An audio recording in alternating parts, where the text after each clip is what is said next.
You sit down, look at your to-do list. Going to the gym, starting that side hustle, submitting that application, and yet, you don't move.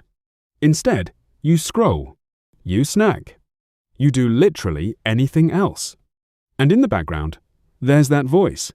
Why am I like this? Why can't I just do it? But what if that voice is wrong? What if this has nothing to do with laziness, and everything to do with how your brain is wired? Because the truth is, there are 4 hidden triggers silently stopping you. And once you see them, you can't unsee them. Let's clear something up first. Procrastination is not a time management issue. It's an emotional one. You're not avoiding the task. You're avoiding the feeling that comes with the task. That resistance, that heaviness, that subtle anxiety, that's not failure. Let's break them down. The first trigger is lack of clarity.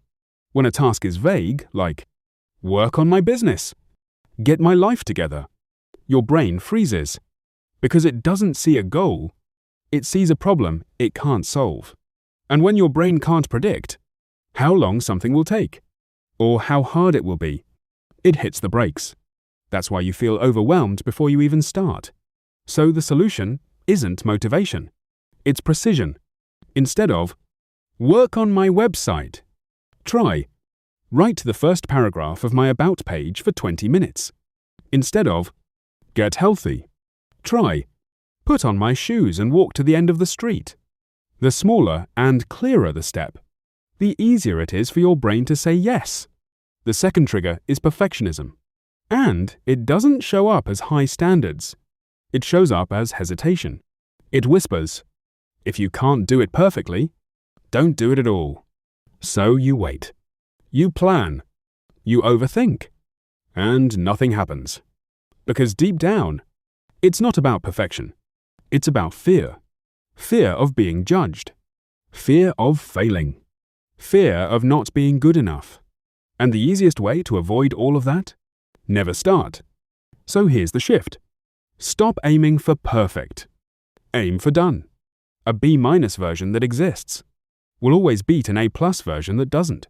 Because once something exists, you can improve it. But you can't improve something you never began. The third trigger is more subtle. It's the fear of what happens after you take action. Your brain doesn't like uncertainty. It prefers what's familiar, even if it's frustrating. So when you feel that anxiety, right before doing something important, that's not a stop sign. That's a signal.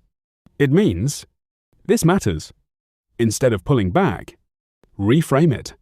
This feeling means, I'm growing. And if that still feels hard, add a little accountability.